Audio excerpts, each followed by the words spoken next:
Hello, everybody, and welcome. This is the second session in our Grief, Hope, and Healing series.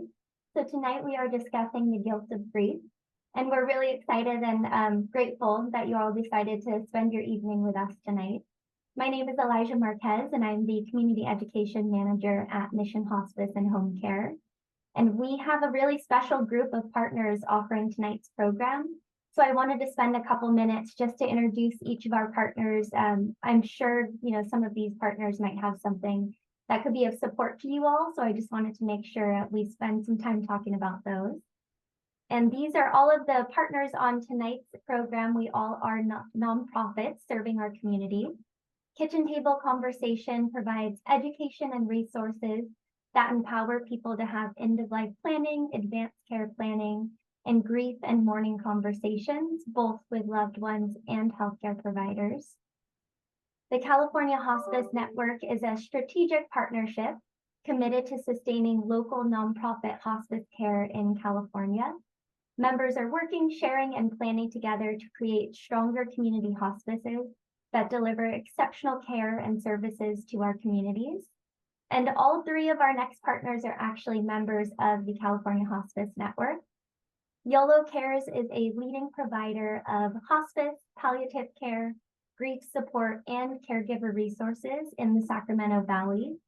The Center for Loss and Hope, YOLO Cares award-winning grief support program, offers free support groups and workshops to residents of Sacramento, Solano, Colusa, Sutter, and Yolo counties. Next up, we have Mission Hospice and Home Care.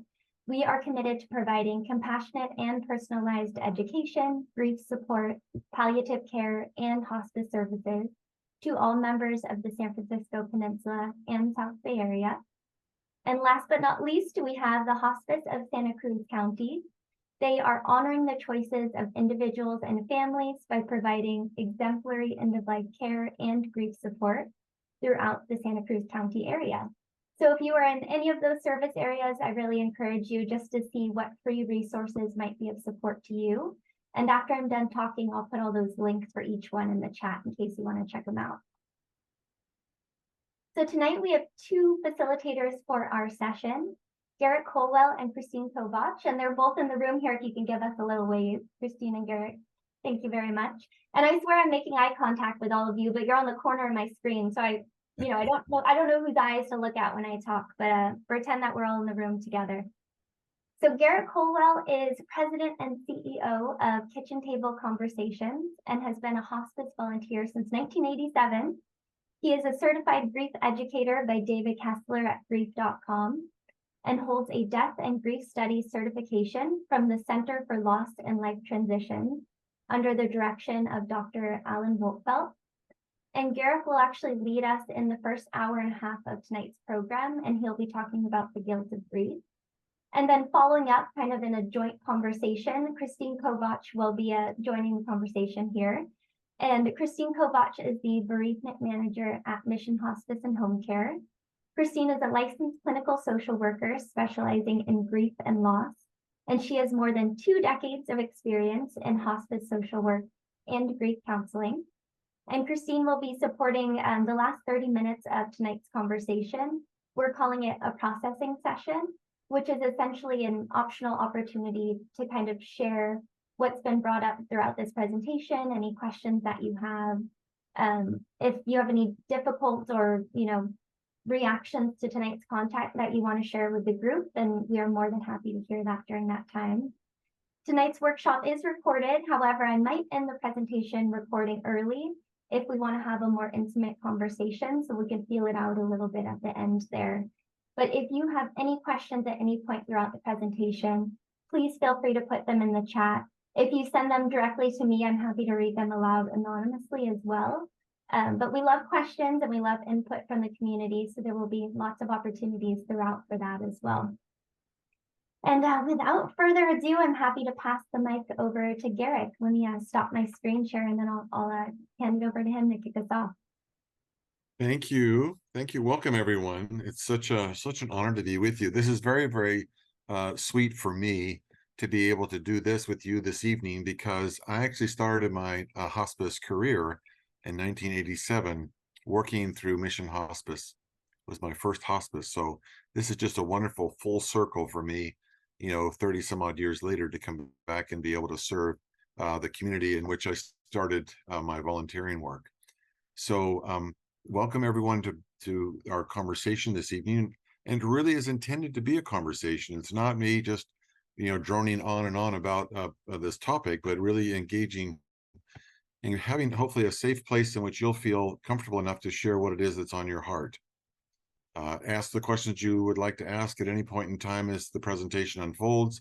I'm going to be presenting you with a set of slides that actually come in a handout form that I believe that Elijah's going to post in the chat.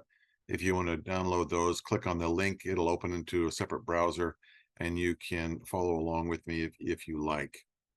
If it doesn't work for you to do that, then I believe she's going to be sending that tomorrow, the full set of slides and some resources as well. The work we're going to do tonight is based upon the work of Dr. Alan Wolfelt. Dr. Alan Wolfelt is 40 years in private practice, a PhD in psychology, and he is been a grief counselor in private practice, like I said, for 40 years. And he's also a very prolific writer. He's written over 100 books. And so tonight we're going to pick one of those books on grief. It's a small book, and it's a book that is really packed full of really interesting insights into guilt and grief and how to express those emotions in a constructive way. So, because it's important for us to understand that emotions need motion, and it's important for us to have a way to express those emotions. And these tools and tips and conversation we'll have tonight hopefully will provide you with those tools. We're also going to do a little grief education, kind of set the tone and begin to structure and lay a foundation for common language, and to help perhaps dispel some of the myths around grief and mourning, and also talk about what the 6 reconciliation needs of mourning are, as well as how it is that we help a grieving friend. Because in this video that we're going to see, it's a short video, it's about 3 minutes, and it's from Megan Devine. And Megan Devine wrote this beautiful book called It's Okay, You're Not Okay. And in the video, she talks to us about how it is that we help someone who's grieving. It also is a video I recommend that if you're bereft and you're having difficulty expressing what it is that you would like as far as how you want to be treated in your grief, this little video can help educate those around you on what it is that it's going to, what it is it takes to support someone in grief. So we'll do a little grief education, get our common language going, and then we'll dive into our main topic for the evening. So I'm going to begin by sharing with you some slides that are hopefully in the documents. They're in the handout, and the handout is available to you now in the chat. And if you want to download that, I'm going to, while I'm doing this, that's wonderful. Let me go ahead and bring my slides up, and we can begin our conversation. And again, it is intended to be a conversation so that we can interact with one another, and that you can actually ask any question you want. And I'm going to begin sharing with you what it is, my background is, so we can give you some context as to what this is going to look like. This is the second in a 3-part series that we're doing called the Hope and Healing Grief Series, based on books by Dr. Alan Wolfelt. Tonight we're talking about the guilt of grief, how to understand, embrace, and restoratively express guilt and regret after a loss. And then in September, we'll do the anger of grief, which is also typically a very popular one and very interesting, because anger is not something we typically talk about when it relates to grief. A little bit about myself. I'm a dad. I have a daughter and 4 sons. I'm also a grandfather. I have 5 granddaughters and a grandson coming in January of next year. I've been a senior executive in medicine as well as in data communications and natural foods. And again, I started my hospice volunteer service in 1987 there in California. I'm also a volunteer hospice and hospital chaplain over the years, and I've co-founded Kitchen Table Conversations with my late wife, Kinslow, which I'll tell you more about as we go through our conversation together. You can see her over my right or my left shoulder in the picture above me. So that's you get a chance to get to know her a little bit as we move through our conversation. I'm a Respecting Choices facilitator and instructor, and that program is about advanced care planning and how it is we have that conversation with our loved ones, and how it is we come to terms with what it is that we might want, and how we want to articulate that at the end, towards the end of our life. Certified grief educator through David Kessler. Do grief support group facilitation on a weekly basis. I'm also a grief recovery specialist through GRM Institute, and a certificate in death and grief studies, Dr. Alan Wolfelt. My loss history is as follows: 2 miscarriages, and I bring this up because there were 7 pregnancies and 5 live births, and so there's 2 miscarriages that were heartbreaking. And I don't think that we actually talk about that very much when it comes to what men experience when it comes to miscarriage. So I bring it up here so that people will know that it's important for us to talk about the things we don't want to talk about, because as we talk about them, we actually become more aware of them, and allows ourselves to open our hearts to the pain, as well as to provide the support that men need when it comes to miscarriage as well. I've been divorced. I am a widower. I come to you as a widower. My late wife, Kinslow, died on February the 12th, 2019, about 4.5 years ago. We were married on November the 1st of 2014. And 22 days later, she received a stage 4 metastatic melanoma diagnosis with less than 6 months to live. So we spent our honeymoon at MD Anderson in Houston. And for the next 4 years, 3 months, and 2 weeks, we journeyed together, as she was determined to be here as long as she possibly could, because we had married late in life and were madly, madly, madly in love with one another. And so I'll share with you the journey and how it is that impacted, where some of the guilt that may have come up as we worked our way through that period of time together. I'm also a bereft son. My dad died. His name is Bob, and I recently lost a friend of my Peter, and my ex-mother-in-law, who was just a bright, bright, bright, bright light in my life. She died on my birthday this past spring. So that's a little bit about me, a little bit about my loss history, so you have a context on how and what I'll be drawing, from my experience on my grief journeys. So that's a little bit about me. Let's talk about what we're going to talk about a little bit more. So you'll need pen and paper. I hope you have something that you might, if you want to, not necessary, but it's certainly an invitation to break out the pen and paper, because there's an exercise coming up in just a minute that I'm going to ask you to participate in. But we're going to first talk about grief in a natural, organic process, because that's what it is. We're talking about the myths and misconceptions around grief, and how it helped a grieving friend, what the 6 needs of mourning are, and the real truth about guilt, shame, and regret, and what that looks like today. Perhaps you're experiencing that guilt, or maybe you're having some shame or regret around how it is things went with you and your loved one as they were dying. Guilt, shame, and regret, what they have in common. Also, what types of guilt, understanding guilt, and also the dangers of guilt, and how it is that we actually can befriend guilt, shame, and regret, and how that's very empowering. And restoratively being able to express our guilt is also really an important part of how it is that we move through, how it is that we move forward, not trying to get over, but actually move through. Because oftentimes we under the myth, and we're told socially, that we need to get on with it, and we need to get over it. And the bottom line is that, of course, we grieve forever. It's very true. One of the other days, I was on a call with David Kessler, and someone asked him, it says, David, I've been mourning my wife for the last 6 months, and I'm just curious as to how long this is going to go on. I mean, I want to get on. I want to get on with my life. I want to get over it. And David says, well, how long do you think your wife will be dead? Because if your wife is going to be dead for a long time, you'll be grieving for a long time. And it's not that you grieve at the same level, the same intensity. That softens over time as we begin to understand and begin to acknowledge. It starts with acknowledgement, and as we begin to accept and to bring into a point of integration, which we'll talk a little bit about as well, we reconcile and bring our grief into where it's integrating into our life, and it becomes part of our story. Then it changes and it shifts. And so maybe I'll be able to share some stories around that too, because right now I'm moving from the home I share with my late wife to another home by myself. And at the same time, I'm going through a number of different experiences with, moving objects around and store, what am I going to do with this? What am I going to do with that? And all the memories that go with it. So it's a very interesting process that I'm engaging in right now. And then we'll have a final word from Dr. Wolfelt and how it is that we might send you into the night with some information that'll be helpful. So before we get started into our main topic and proceed with our agenda, I wanted to ask, what brought you here today?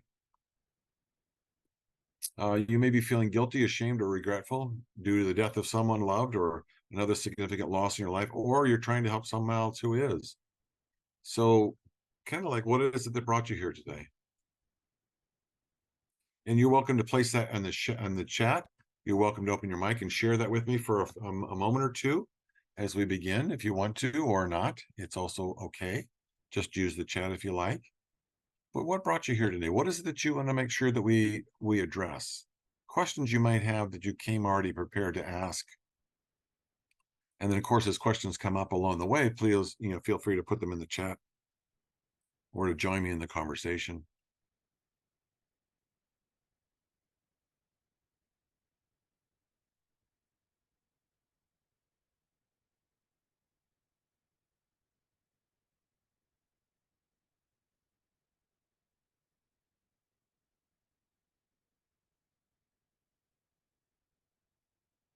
I lost my younger brother, just turned 24 in COVID. I left the limb guilty. Said and meant the things I did. Oh, I'm so sorry, Zoe. So sorry you lost your brother. Getting through the sadness, how to stop constantly thinking about my father's unexpected death. Okay. And Garrick, if you would like to read a few of those aloud, otherwise I'm happy to as well, because then those people who reached out regarding watching this at a later point would be able to hear some of the examples. Sure. I'll understand this concept of guilt as it relates to feelings I'm having about the loss of my husband of 45 years. Good question.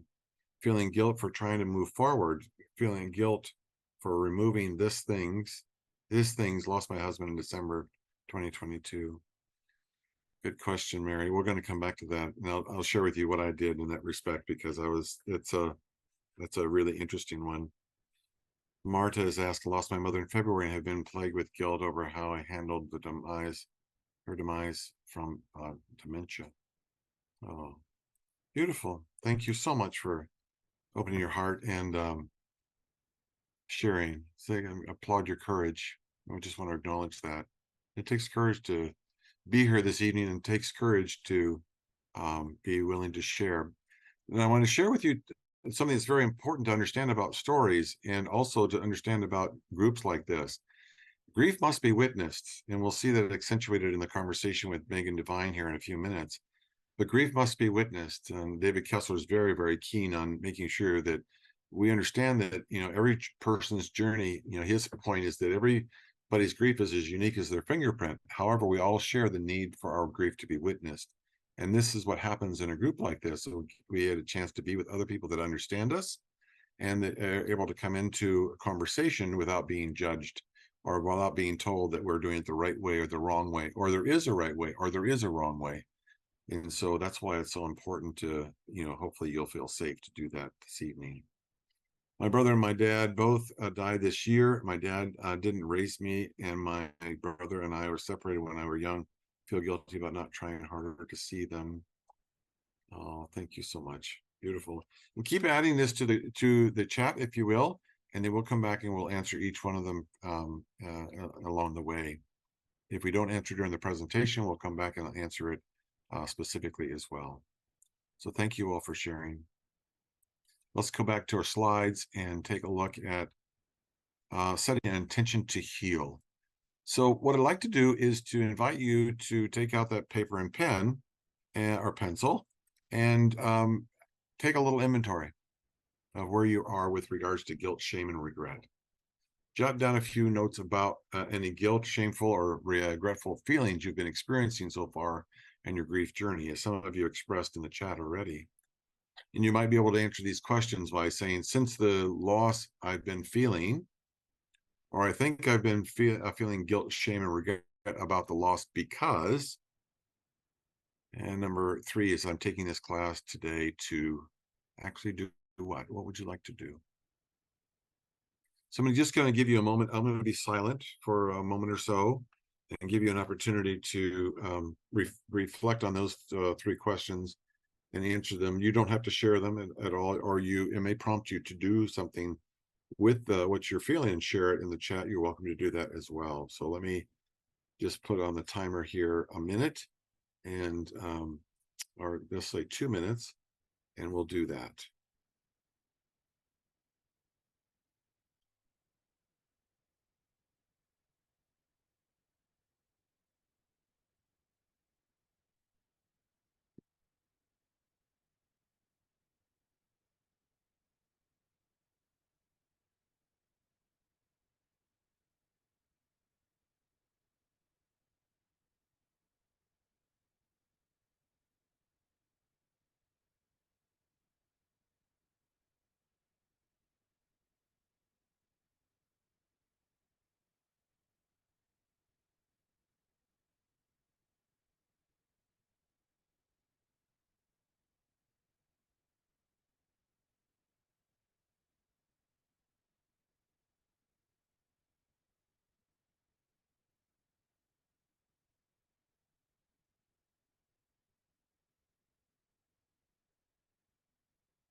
We have another minute.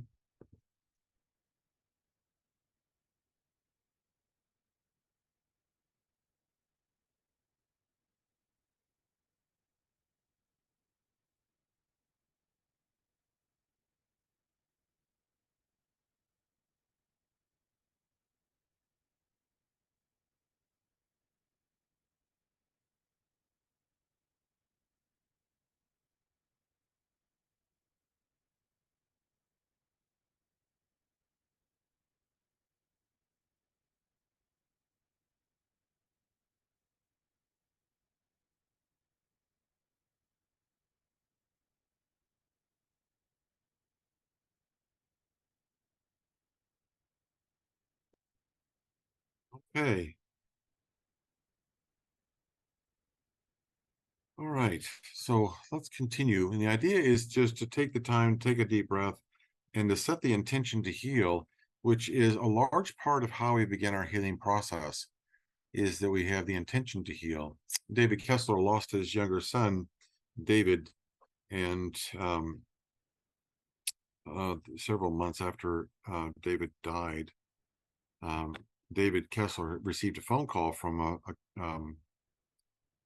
Diane Gray. Some of you may know her work. She was the former president of the Elizabeth Kubler-Ross Foundation, and she also has suffered the loss of a child. And so her words to David were, I can't imagine that you're not feeling like you're just sinking, and continue to sink and to fall into this place of sadness. And he said, at some point in time you'll hit the bottom, and at some point in time after that you'll have to decide whether you want to push off.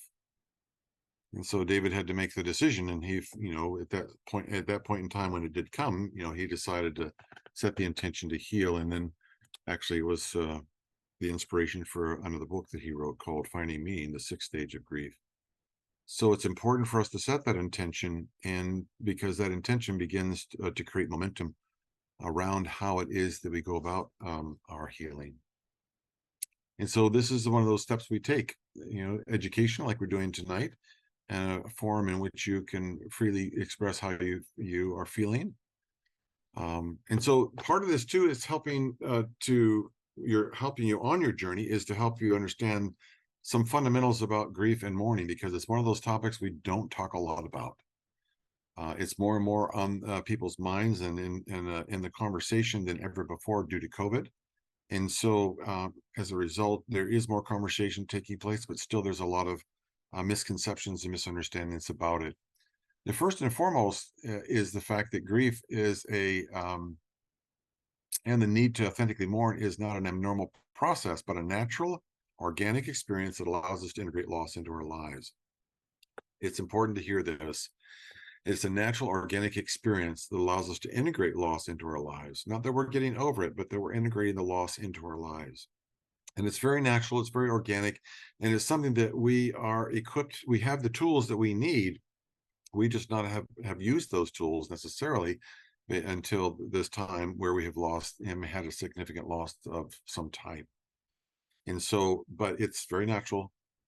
It's very organic experience, and it allows us to begin the process of integrating loss into our lives over the course of time, in our own time, in our own way, and at our own pace. There's no, Dr. Wolfelt's point is there's no reward for speed. So let's talk about, begin talking about grief as a physical experience, because it's it's a somatic experience. It's very, very much a physical experience. There's this heaviness in your chest. Feels like an elephant is sitting on your chest. And that is very, very true for me. It was, because it took me I just felt like somebody was sitting on my chest. That's all I can say. And at some point in time, I thought, my gosh, I'm having a heart attack. So I actually went to the doctor and got to the cardiologist and got a workup. And of course, I was okay. I was physically okay, but the heaviness was still there, and the heaviness subsided over time. But it took a little over a year, I think, maybe a year and a half before it went away altogether. There's also such a thing as called broken heart syndrome. We may remember that when Carrie Fisher died, Debbie Reynolds died the next day. That's an example of broken heart syndrome. Or the teacher that was murdered in Uvalde, her husband died a few days after she was murdered.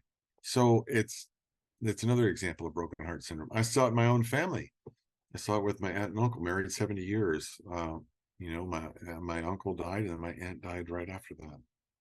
So I put this link in here so you can go do some research if you weren't interested. It's actually physical change. Physical change takes place in the heart, which can be self-healing over time, but nonetheless, that's what broken heart syndrome is about. It also lowers our immunity because we produce, different types of white blood cells, and therefore we're prone to infections. And so there's kind of like there's this opening as a result of lower immunity. Body aches and pains is a big one. Big. Back pain, joint pain, headaches, stiffness. And the reason is because the pain is caused by an overwhelming amount of stress hormones. In other words, cortisol and adrenaline.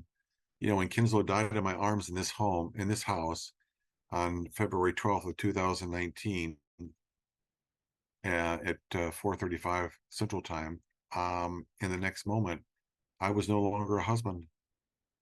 I was no longer a caregiver. I was no longer a patient advocate.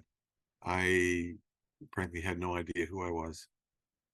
And so consequently, the idea about, I don't know who I am, who am I supposed to be, all that begins the process of being, overwhelmed and anxious, because our anxiety comes up when we're not prepared for what we see ahead.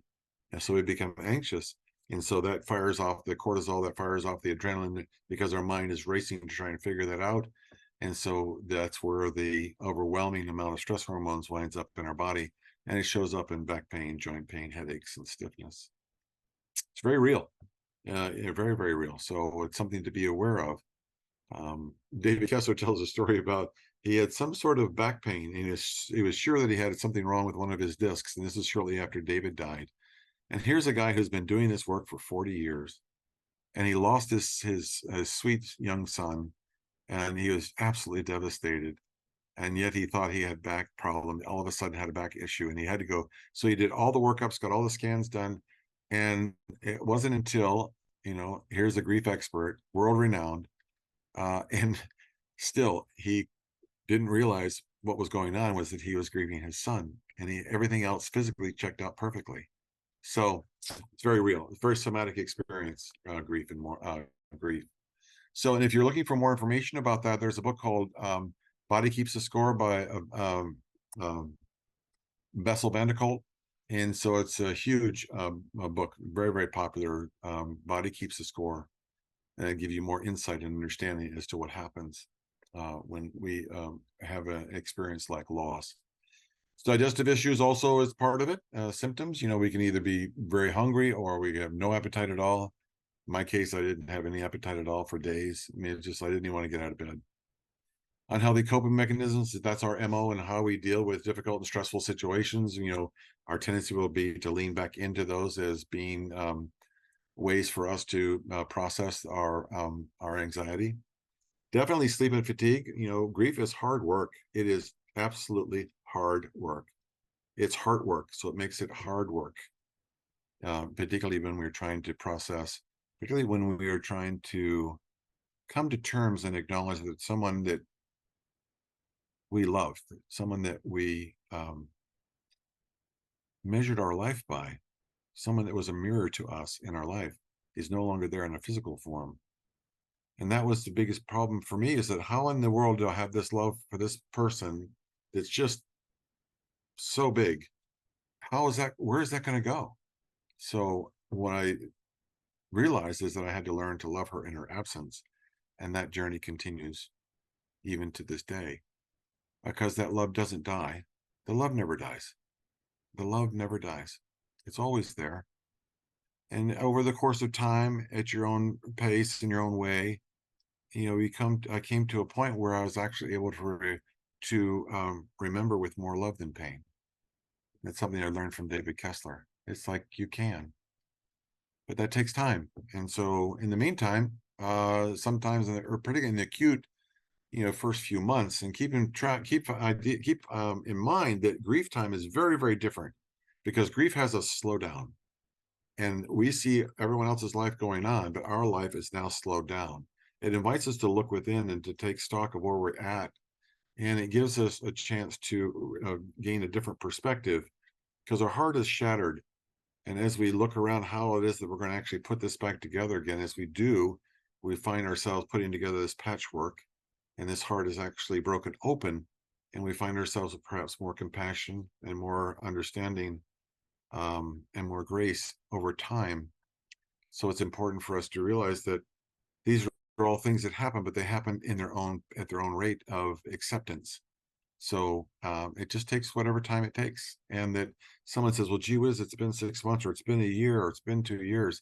It's like, again, back to Dr. Wolfelt, there's no reward for speed. You are where you're at. And it's important to not be concerned about the timeline, but allow yourself to feel what you are feeling in order for you to continue to process your emotions. Loss of self-identity, loss of meaning and purpose. And you have to create a new self-identity, as I mentioned before. That was a big one. That's a big one. Who am I now? Kinslow is not here to reflect back to me who I am, to help recalibrate and help to manage, who I am, and help define that as a result of her, because we loved working together. We loved facilitating groups together. We loved teaching together. We were just in sync. It was amazing.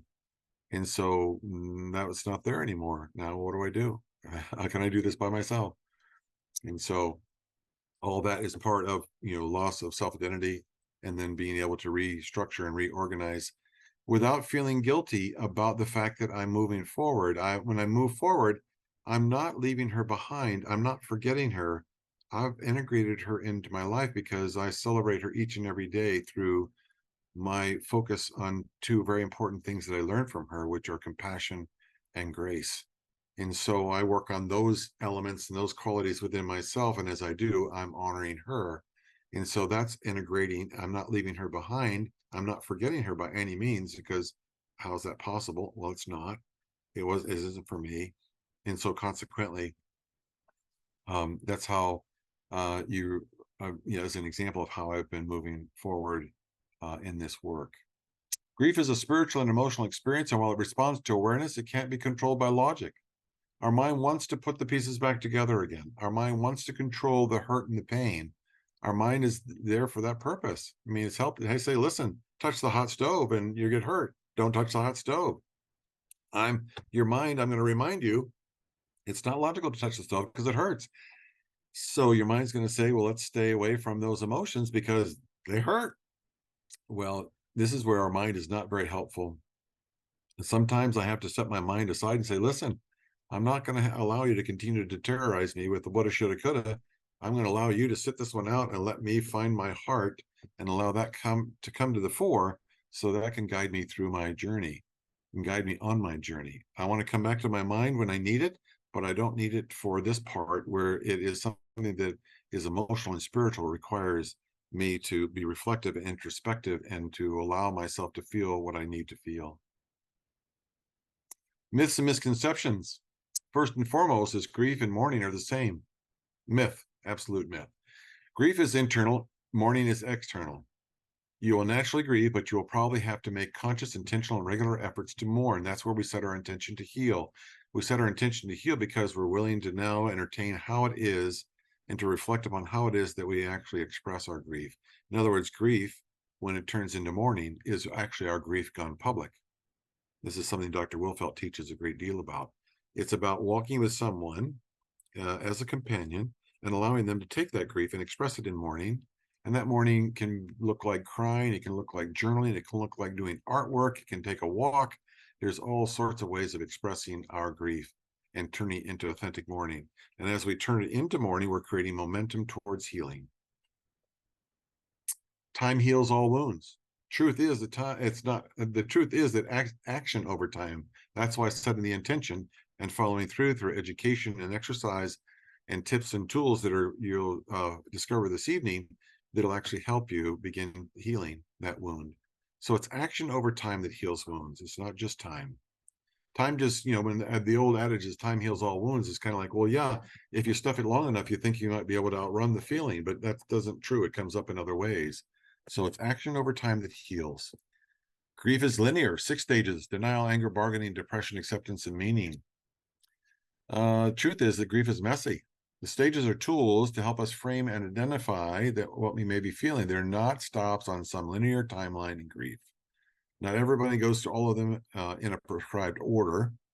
We would love for grief to be linear, very straight, easy, but it's not. It's circuitous. It's repetitive. We're going to go along feeling good for a little bit, and then all of a sudden we're going to, crash. We're going to have a grief burst. We're going to be in the grocery aisle like I was a few weeks after Kinslow died, thinking that things are okay. I know that she's gone. And I was out grocery shopping and I, started thinking about her, of course, and I just reflected upon this beautiful Italian meal we had, this romantic dinner one evening, and I lost it in the middle of the grocery store, just sobbing in the middle of the grocery store.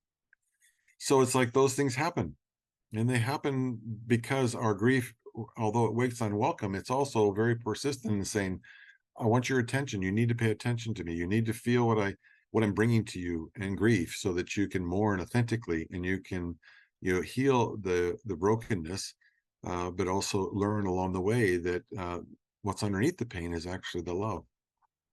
Another myth: sympathy and empathy are the same. Not true. The truth is that sympathy, which is passive pity, is about feeling for. And that's not what we want to do when we're actually working with someone, ourselves as well as others. We want to engage and connect. We want to feel with. We want to be empathetic. So that's what we're going to be learning from Brene Brown here in this video.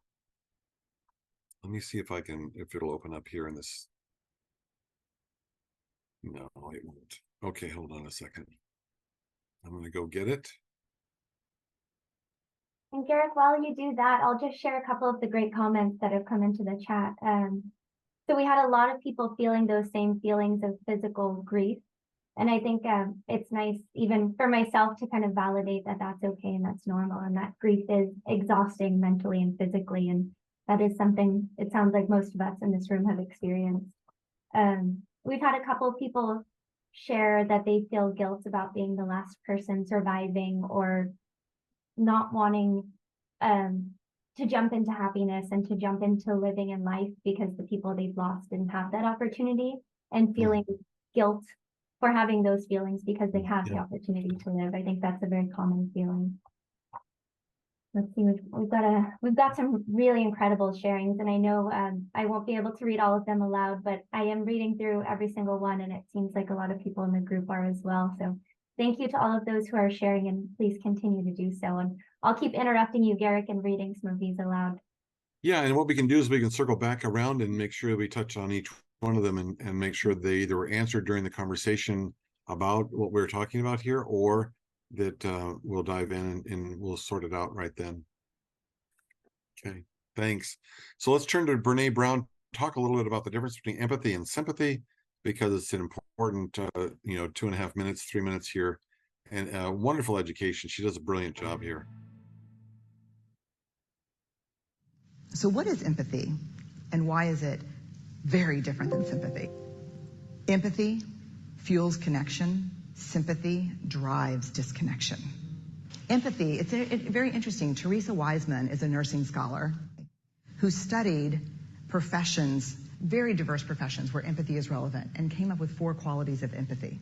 Perspective taking, the ability to take the perspective of another person or recognize their perspective as their truth. Staying out of judgment, not easy when you enjoy it as much as most of us do. Recognizing emotion in other people and then communicating that. Empathy is feeling with people.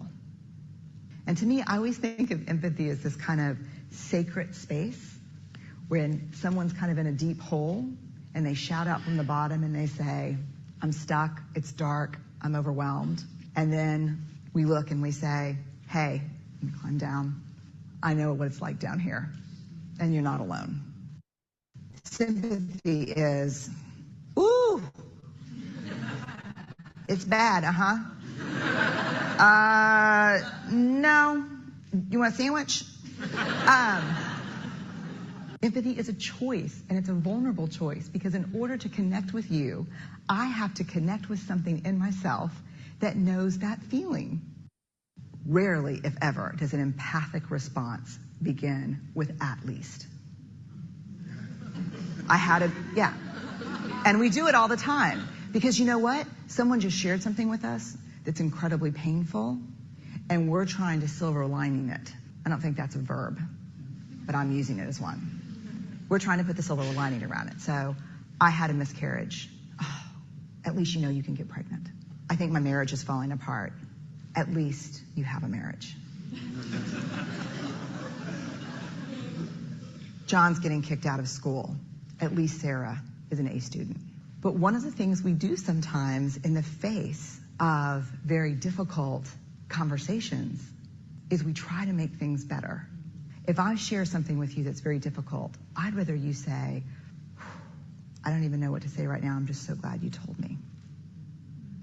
Because the truth is, rarely can a response make something better. What makes something better is connection. Yeah, what makes something better is connection, for sure. And that's hopefully what we're doing this evening, is connecting in a way that's relevant and meaningful to you. Okay, let's continue our conversation about myths. Getting over, this is a big one, getting over and moving on after someone dies. The goal should be to get over your grief as soon as possible. The truth is, you want to integrate and move forward. You'll never get over your grief. Instead, you'll learn to live with it. This is kind of what it means to integrate grief into our life in a visual sense. It's one of the best graphics I've seen along the way here. And if someone finds a different graphic that's more, representative of what we're trying to get across, which is you actually continue to grow as a person as time passes. The loss continues to be integrated into your life, and it's part of my life story. As you can see, I'm sharing that story with you tonight.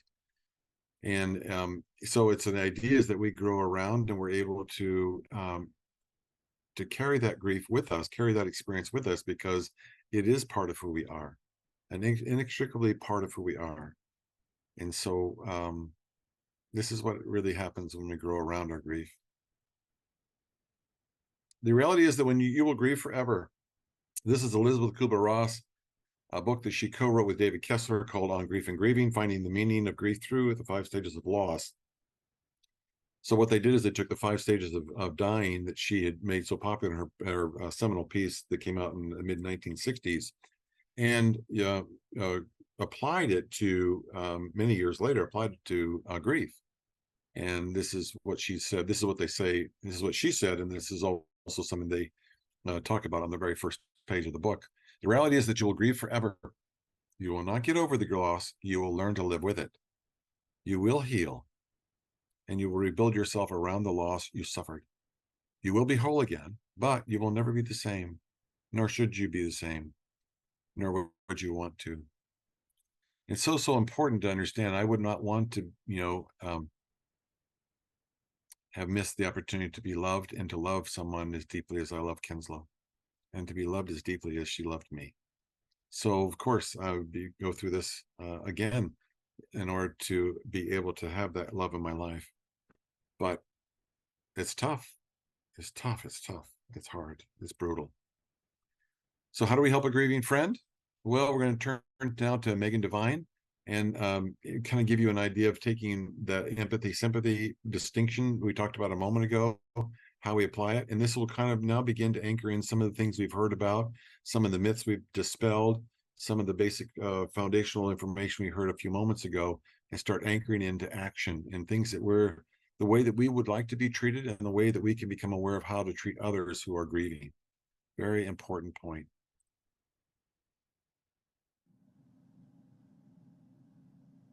So what do we do about all the pain we see in the world? All the pain we feel in our own lives? And why does it seem like our best efforts to help somebody feel better always backfire? I've been studying intense grief and loss, baby death, violent crimes, accidents, suicides, and natural disasters. And I've learned something really interesting. Cheering people up, telling them to be strong and persevere, helping them move on, it doesn't actually work. It's kind of a puzzle. It seems counterintuitive, but the way to help someone feel better is to let them be in pain. This is true for those giant losses and the ordinary, everyday ones. Educator Parker Palmer writes, "The human soul doesn't want to be advised or fixed or saved. It simply wants to be witnessed exactly as it is." He's talking about acknowledgement here. Acknowledgement is this really amazing multi-tool. It makes things better even when they can't be made right. For example, somebody's struggling. Their baby died, or there's been a bad accident, or their mom got sick, and they're just sad. It's way more helpful to join them in their pain than it is to cheer them up, but here's what we tend to do instead. "You have 2 other children, you need to find joy in them." Or, "You know what you need? You just need to go out dancing and shake it off." Or, "I felt really sad once. Did you try acupuncture?" We're not really sure what to do with someone's pain, so we do what we've been taught. We look on the bright side. We try to make people feel better. We give them advice. It's not like this is nefarious. I mean, we try to cheer people up because we think that's our job. We're not supposed to let people stay sad. The problem is, you can't heal somebody's pain by trying to take it away from them. Now, acknowledgement does something different. When a giant hole opens up in someone's life, it's actually much more supportive to acknowledge that hole and let pain exist. It's actually a radical act to let things hurt. It goes against what we've been taught. In order to really support you, I have to acknowledge that things really are as bad as they feel to you. If I try to cheer you up, you end up defending yourself and your feelings. If I give you advice, you feel misunderstood instead of supported. And I don't get what I want either, because I wanted you to feel better. It's pretty rare that you could actually talk somebody out of their pain. Rarely does the admonishment to look on the bright side actually heal things for someone. It just makes them stop telling you about their pain. It's so tempting to try to make things better. When somebody shares something painful, it's much more helpful to say, "I'm sorry that's happening. Do you want to tell me about it?" To be able to say, "This hurts," without being talked out of it, that's what helps. Being heard helps. It seems too simple to be of use, but acknowledgement can be the best medicine we have. It makes things better, even when they can't be made right.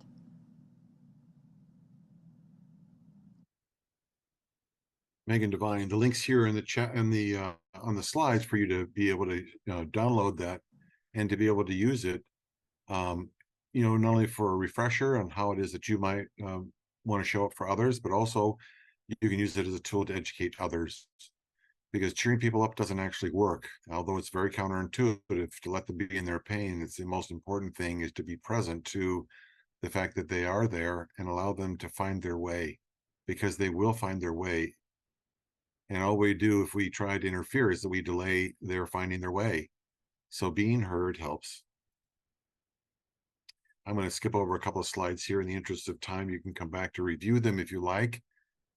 This is going to be the 6 needs of mourning, which will kind of round out our grief education and to kind of anchor in some of the things that we've been talking about so far. The first one is to acknowledge the reality of the death. Whether the death was sudden, anticipated, acknowledging the full reality of the loss, which may take weeks or months, is the first step toward healing. And you might find that that's difficult to do. And it is difficult to do. I mean, might find out it was very difficult to do. It takes time. It takes lots of time. And because our brain is wired to have hope, and our brain is wired to believe that perhaps somehow they didn't really die. And so we have this idea that they didn't. And so there we have hope. So we're on this back and forth between the acknowledgement of the fact that they are really gone and the fact that we hope that they're still here. And that's all be something you can research more about if you want to take a look at a book written by Mary Frances O'Connor called The Grieving Brain. Lots of research, lots of scanning. She's a professor out of Arizona, and she's done a brilliant piece of work here about the grieving brain and how we store the different experiences and pictures of loved ones and whatnot, which makes it difficult to acknowledge the reality of the death. Even though, you know, we may be in an open casket. It may be we were there at the time that they died. We saw them take their last breath. Our brain does lots of different things that keep hope alive that they really didn't go. And this book explains more detail. Number 2, move towards the pain, not away from it. Moving towards naming and expressing feelings softens them. Let them out. Give them room. They will soften and grow less powerful and all-consuming, but only if you give them expression, moving towards the pain. Continue the relationship through memory. And that's embrace your memories, both happy and sad. Remembering the past makes hoping for the future possible. So embracing your memories is important. Number 4 is develop a new self-identity. When someone with whom you have a relationship dies, your self-identity changes because that they're no longer, that mirror is there. Search for meaning is the need for exploring and finding a sense of meaning and purpose, both in the relationship with the person who died and your continued living. You have a precious life as well. It's important for us to move forward in that life and to continue to express and to explore as we deal with the challenges that we have in feeling guilty about this or that, or feeling that if we move forward, we're forgetting them and we're not honoring them respectfully. You know, some people have a difficult time when married for a long period of time that, you know, I just can't move forward. I can't, you know, I would, you know, my life isn't anything without them, when in fact, and I can't, you know, it just comes up when the idea of dating comes up. And so people think, well, gee whiz, you know, I can't, I'm somehow I'm cheating on them. Well, the vow was until death do you part. And of course that has happened. And so your contract has been fulfilled. Your commitment has been fulfilled. And so part of it is just becoming aware of the fact that you are in a place where your precious life needs to continue, and that you know you're full well that your loved one would want you to. Number 6, reaching for and accepting support from others now and well into the future. So it's a grief is an inner experiencing, back to this idea that mourning is outward, involving others. It's so important to understand that it involves others, that grief must be witnessed. So support groups can be a long-term helping resource. So let's talk about guilt, shame, and regret. Okay, let's talk about guilt. Guilt is perhaps the most powerful companion of death. Guilt is about if only I hadn't. We intentionally act against our own values or values of those we respect. And guilt comes up as a result of that. We knowingly did something wrong. This is guilt. Guilt, it can be constructive. You know, we can see and own the cause and effect. We then explore and express it, helps us navigate and adapt. It also can help motivate us to take responsibility. We can also, when we feel guilty, know that we're seeking forgiveness and want to make things right. And also it helps restore, as we continue to see the constructive nature that it has to teach us, that we can restore our feelings of self-pride and brings us to healing. So there's a constructive side to guilt. Let's talk about shame. Shame is a feeling of unworthiness. Feel that there's something inherently wrong with you, destructive and disabling. It's focused internally, an inaccurate understanding of innate self-worth. So it kind of gives you a skewed perspective on really what your self-worth is about, you shaming yourself. And the difference between guilt and shame is the difference between I am bad and I did something bad. So shame is about I did something bad, I am bad, and guilt is about I did something bad. So regret, and we're going to talk about how these overlap in a minute too. Regret comes in the form of I wish I had. What we feel when we make a choice that, unbeknownst to us at the time, will later cause us pain or harm. So I didn't do this or I didn't do that, and now I'm judging myself for not doing that, and I'm regretting that I didn't, because I realized that if I had, I would have had more time, or I would have, maybe they would have lived longer. So it makes us feel more helpless than guilt because it emphasizes our lack of control. Yeah, it underscores the fact that we don't have control. So that's guilt, shame, and regret. And how do they overlap? Well, they're not neatly separated in life. You feel all three to different degrees for different reasons at different times, and sometimes all at the same time. So these are emotions, and emotions bring with them messages. In other words, they're there to teach us something, to make us aware, to alert. Like I mentioned earlier, anxiety is about alerting us to the fact that we're not prepared for something in the future. And so we get anxious. And so therefore we're on alert that we need to prepare because we're not quite ready. Guilt, shame, and regret, again, overlap different degrees for different reasons at different times, but sometimes all at the same time. So what's the truth about them? Well, the truth about these emotions and all emotions is that your emotions are normal and that they're painful, they're common, and they're very natural. And most of all, there's nothing wrong with you. I felt at what point in time, not long after Kinslow died, that I was going crazy and I was losing my mind. There was something wrong with me, when in fact that wasn't really the case. It was just the feelings that I had about the loss, and that my mind was not able to grasp the magnitude of that loss, and so it was going into overdrive and trying to figure things out, which it had no business trying to do, although it was doing its job.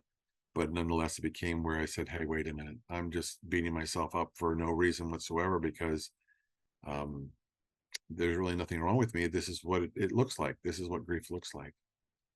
You've developed this, a sense of right and wrong. You care about others and your relationships. And of course, you strive to be a better person. These are all how guilt, shame, and regret inform us, teach us, give us a perspective on where we are in relationship to who we are. When you become acquainted with these feelings over time, they intensify, or the intensity of feelings soften. So the guilt, as we talk about it, as we take a look at it, and the shame and regret, well, we have to talk about it. We have to express it. We have to ask questions like we're doing tonight. It lightens in the heaviness, that heaviness I spoke about in your chest and in your heart, and reduces the pain of loss. So it's most important that we talk about it. It's most important that we express it. Guilt's trying to teach us something. So allow these feelings to speak and give time and attention they need and deserve. Basically explore them. So you have them, but the question now is not to judge yourself about having them, but the question really, and here's a turning point, is to turn around when you feel like you're going to judge yourself and then be curious. Take a moment, take a breath. I feel like I'm judging myself for being guilty. I'm feeling shameful. I'm feeling regret. And you feel, and you judge. Now the question is, I'm curious as to why and where these feelings are coming from. So in that willingness to be curious, you'll find your answer. You'll find your healing. And if you keep on feeling them without giving them not only expression or be curious about what they're coming to teach you or presenting to teach you, then they can become harmful. Feelings of guilt, shame, and regret are meant to be experienced and worked through. Key point, worked through, not lived in and day out forever. So worked through. That requires intention, requires discipline, requires focus to work through these feelings of guilt, shame, and regret. So what do they have in common? They're close cousins, all of them. They're self-conscious emotions. They become, they make us look within. On the positive side, they can bolster pride and self-confidence and empathy in a positive way, not being prideful or egoic, but being, proud of who we are and what we're doing, being self-confident and empathetic. So this is some of what they have in common. Judgment, there's a lot of self-evaluation that goes. They arise when we judge ourselves, measure against our society and cultural rules and values, which is really one of those external measuring sticks we keep on beating ourselves up with. When in fact, if we were curious as to about where some of this social and this cultural rules come from, we might question them, might be curious about them, and might say, I'm not necessarily going to allow myself to be judged externally. I'm going to look within myself to find out really what matters most to me. It says we have many rules, expectations, values, spoken and unspoken. We make those up along the way, and they're one built upon the other. And majority of them, of course, start with our parents and how we were raised, the culture we were raised in. But those are all called into question at some point in time, if you wish, because they may not serve you for the rest of your life. They may have served you to a certain point in time, but certainly when they become punitive, they're not of great service when we beat ourselves up with them.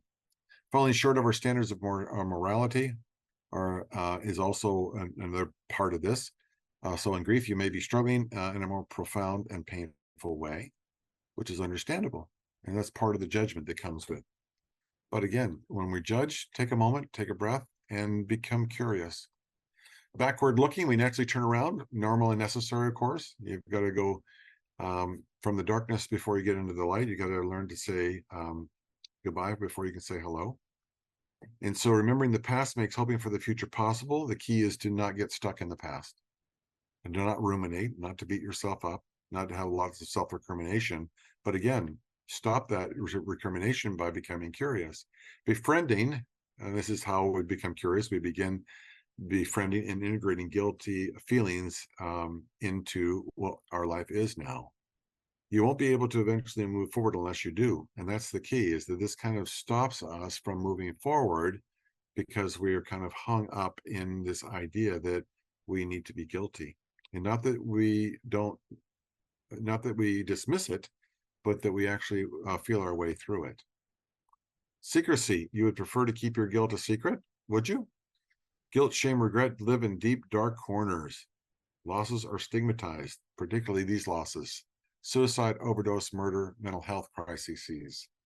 Disenfranchised grief, not broadly acknowledged or well supported by our community. Disenfranchised means that, it's disconnected. Oftentimes, one of the biggest examples would be no body found, or a miscarriage is disenfranchised grief. There's no baby. Well, there was. And so therefore it's disenfranchised, and society doesn't give a lot of credit and a lot of value to that. So you got to just let that understanding be what it is, but also continue to realize that this is your grief, not anybody else's. And so what they're thinking of how you're grieving is really none of your business. So lights of affirmation and the balm of normalization to soften and heal. That's what we need to do. And so making sure that we bring it into the light by discussion and by sharing. To heal and grieve means to become whole again. It means to integrate your grief into yourself and to find a path to continue your changed life in fullness and in meaning.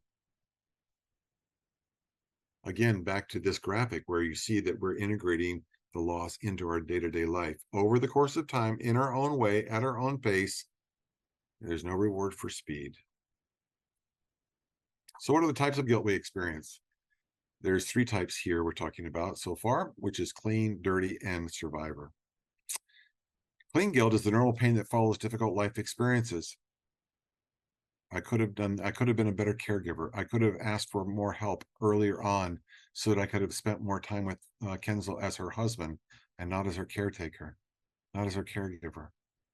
Dirty guilt is the damaging multiplied pain that we create when we catastrophize, judge ourselves unfairly, or allow ourselves to judge others.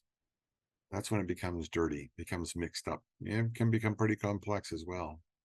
And this is about moving it away from ourselves, because a dirty guilt allows us to allows us to be distracted from the pure pain, the pure grief that's underneath that. So it's a distraction mechanism we create. We catastrophize. We judge ourselves unfairly because it keeps our attention away from the pure guilt. Or, I'm sorry, the pure grief. So it's one of those things that we use to buffer our experience. And survivor guilt is being alive after someone you love has died. Types of guilt. Relief guilt. Someone you love dies after a long period of illness and suffering. You may naturally feel some relief. Definitely. You know, I felt that for Kinslow for sure. I mean, she was out of pain. And so at the same time, you think, well, gee whiz, should I be feeling relief for her? I mean, goodness, you know, she's dead. That's not good. That's the result of how we got here. Isn't the right thing, not the right result, you know? And there's joy guilt, thinking happier feelings are wrong at a time of loss. And that's, you know, there's nothing, those are natural feelings is my point. The point is that joy guilt is part of, you know, the joy of, yeah, it's a very interesting one. It's a delicate balance in here as far as this type of guilt, but nonetheless, you're judging your joy by feeling that it's wrong because you should be feeling something else and you're feeling joy, and that's not right. That's a judgment. It isn't necessarily the truth. It's just you judging yourself. So you might ask yourself to not judge yourself, to say, hey, wait a minute, this is how I feel in this moment. Doesn't mean that I am not feeling sad at the same time. So you can feel happy and sad at the same time. Dr. Wolfelt calls it feeling sappy. So you can have both the feeling of the fact that you're sad about the fact that grandma died, but you're also very, very happy about the fact that a new baby was born in the family around the same time. So magical thinking and guilt, wishing for the death of someone loved and it coming true, thinking you had the power to make that happen, of course, is not true. So understanding your guilt. Guilt isn't always a rational thing. Guilt is a weight that will crush you, whether you deserve it or not. So let's deal with it. The guilt inventory contributors are the circumstances of the loss, the things that actually contribute to or can exacerbate or magnify guilt, or circumstances of loss, your relationship with the person, people you associate with your guilt, and of course, family origin experiences, what happens and how it is that you were raised in your family. We grieve in character. We grieve the way we were taught. And if we weren't taught about healthy grieving and mourning and understand the difference and that it was okay to cry, and that crying was not a sign of weakness, then, you know, they'll have a different experience than if we were in a family where we were told to stuff our emotions and say, we don't talk about that anymore. So, and also keep in mind that within a family, everyone's going to grieve the loss of mom differently. As an example, I grieve the loss of my father much differently than my sister does. Our relationships were very different.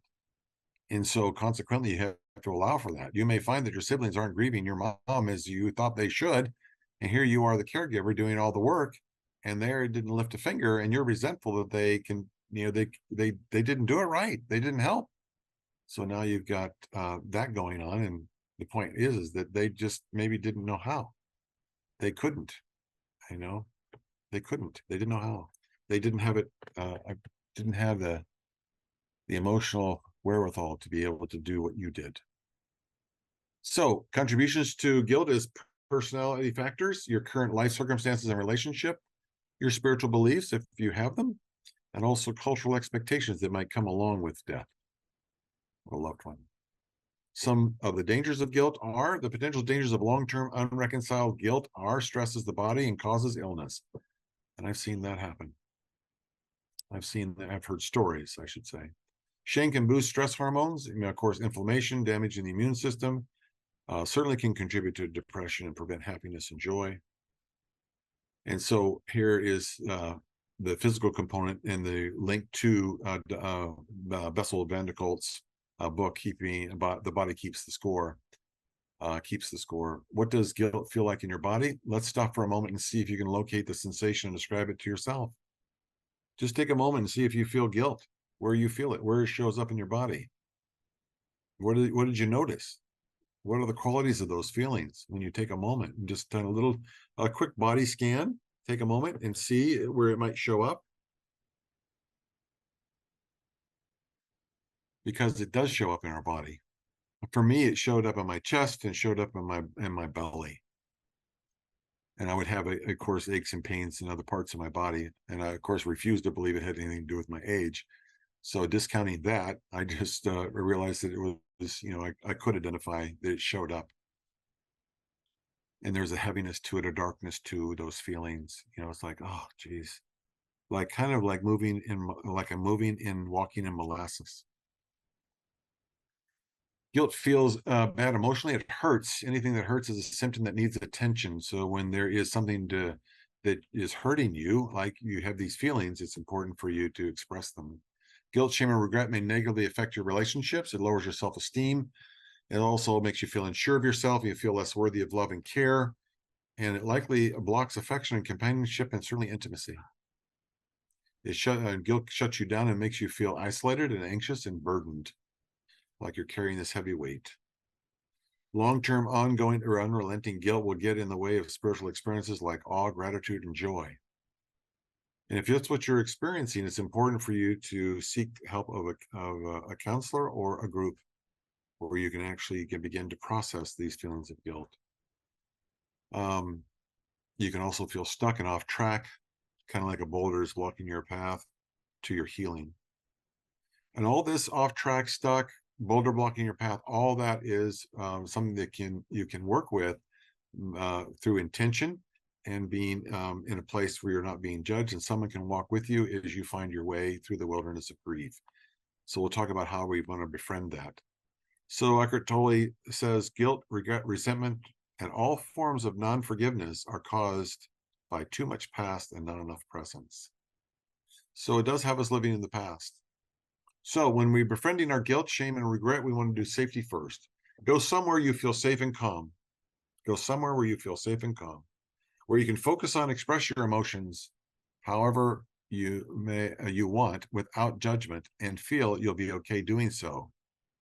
You might want to bring a pet or a friend. You might want to bring a blanket, a pillow, tissues, music, candles, aromatherapy, linking objects or objects that remind you of your loved ones. Both Dr. Wolfelt and David Kessler have watches from that their fathers gave them.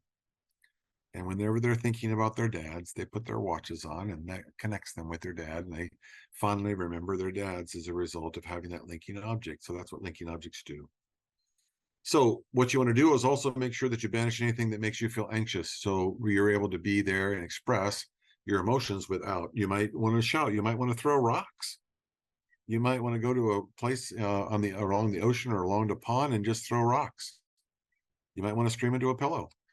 So set your intention to befriend your grief. Consciously make space for it.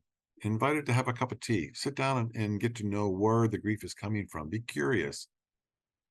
Even welcome it into your life. May see it as necessary and productive process. Change your perspective about guilt and shame and regret. Realize that they're messengers. And continue your journey towards learning more about healthy grieving and mourning. Take daily steps towards healing. Set that intention each day to say, I'm going to continue my healing journey. Foster hope for your ongoing life by doing those things that foster hope. Things that are exciting to you. Things that you feel you might, that you enjoy. Be aware of what you're feeling and mindfully engage in those feelings. Engage in them, feel them. Carla McLaren has written a tremendous body of work on emotions. So you can look her up and take a look at what she's written about emotions and she talks about them as being messengers.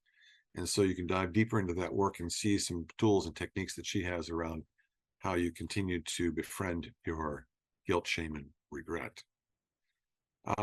Be present to them, turn toward instead of away from them, spend quality time instead of hiding from them, bear witness to them, honor them.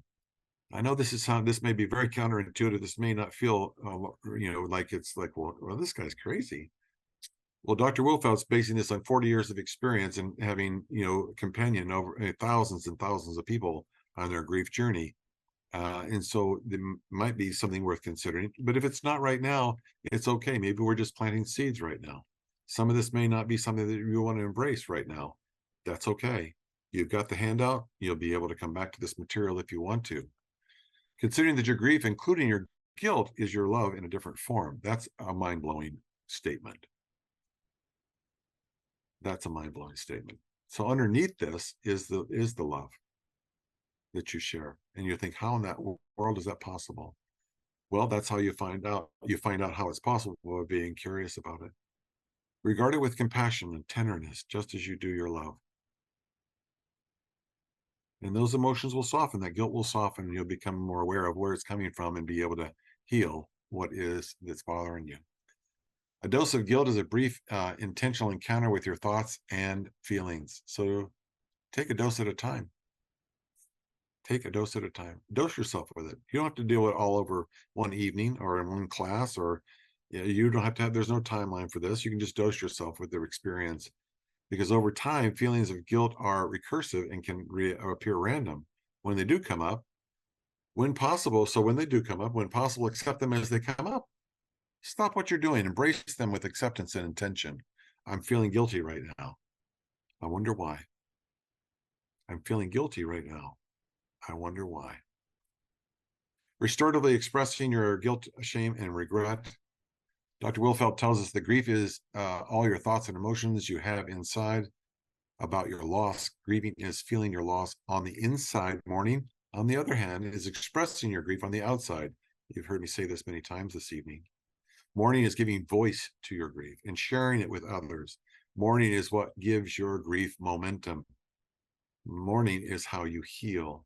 That momentum, that expression, emotions need motion.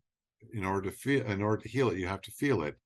That's how that's what mourning does for us. So here's some examples of damaging expression versus restorative expression. So damaging expression, thinking about your guilt a lot, but never speaking it out loud. And restorative expression is speaking your guilt out loud whenever you're feeling it strongly. Telling a child or a vulnerable person a secret inappropriate for them to hear, when the restorative way of doing that is discussing your guilty feelings or secrets with an adult who is a good sounding board and can help you decide who else would be appropriate for you to tell. Again, restorative expression here. Blaming others for whatever it is you feel guilty about. Well, the restorative expression would be taking responsibility for your own feelings and actions, allowing others to take responsibility for theirs, and working to get to the core of your guilty feelings. Allow them to do them. You do you, let them do themselves. And then focus on working to get to the core of your feelings. Be curious about where they are. What's going on? Snapping at, being passive aggressive with, or avoiding others because of your guilt. Restorative expression of that counter would be to practicing owning and sharing your feelings of guilt honestly and appropriately. Making things right. Ask for forgiveness. Say you're sorry. Make amends, fix it, or make up for it in some way. Forgive yourself. Acknowledge your humanity. We all make mistakes. And the mistakes are relevant to what we're learning. So mistakes aren't something that we're going to wear around our neck as a yoke forever and ever. It's something we turn into a learning and realize that we're human. We did the best we could with what we had at the time. Absolutely did the best we could at the time. So the point is that we've got to also acknowledge our humanity. Accept grace, a gift of goodness we didn't earn. Accept grace when someone acknowledges that. A final word, hopefully. So an exciting and inspiring future awaits you beyond the noise of your mind, beyond the guilt, the doubt, the fear, the shame, insecurity, and heaviness of the past you carry around. The mountains we carry around were meant to be climbed. So you can lay that guilt down, you can set it aside and take a look at it by embracing it, by getting to know it, by being curious. Look forward, cultivate hope for the future by making plans with people you care about. Take small steps to what matters most to you. Do what matters most to you. I think sometimes when we are faced with loss, we come to a clearer understanding as to what does matter most to us. The things that didn't matter, that we thought were important before, fade in significance. Other things come up and say, hey, wait a minute, this is really what matters most to me. It helps us refine our discrimination discernment.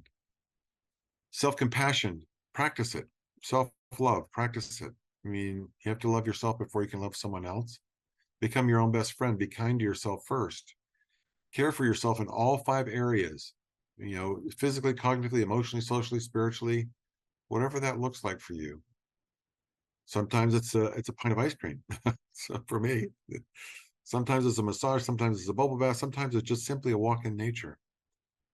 But really good, be good to yourself. Self-compassion.org is Dr. Christian Neff. Matter of fact, she's got a course coming up, very reasonably priced. It's online with her and the gentleman that she and he have worked together, and she is the kind of the world authority on self-compassion. So if you're looking for a deeper understanding of self-compassion, click on this link and explore it. She's got several books as well, if that's the way you like to learn. So, or you can attend one of her groups. I've taken classes from her. She's really a beautiful teacher. When you know better, do better. And give yourself, part of self-care is self-forgiveness. Use what you're learning to become a better person. You'll be less susceptible to feelings of guilt, shame, and regret from here on. All of what we talked about today is in this book, The Guilt of Grief: How to Understand, Embrace, and Restorative Express Guilt and Regret After a Loss. You can buy it from the Center for Loss and Life Transition at their bookstore, or Amazon, Barnes & Noble, IndieBound, wherever books are sold. I think it's $10, something like that. I received no remuneration whatsoever from the book or from the sale of the book. This is just something I'm very passionate about. And I've spent hundreds of hours with Dr. Wolfelt and studying and being mentored by him. So I'm just grateful for that relationship and grateful for the work he does.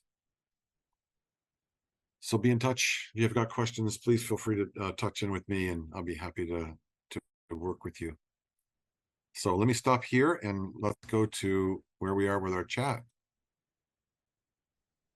I want to enter the conversation here myself and just thank you so much, Garrick. I'm Christine Kovach. I work with Elijah at Mission Hospice in San Mateo, California.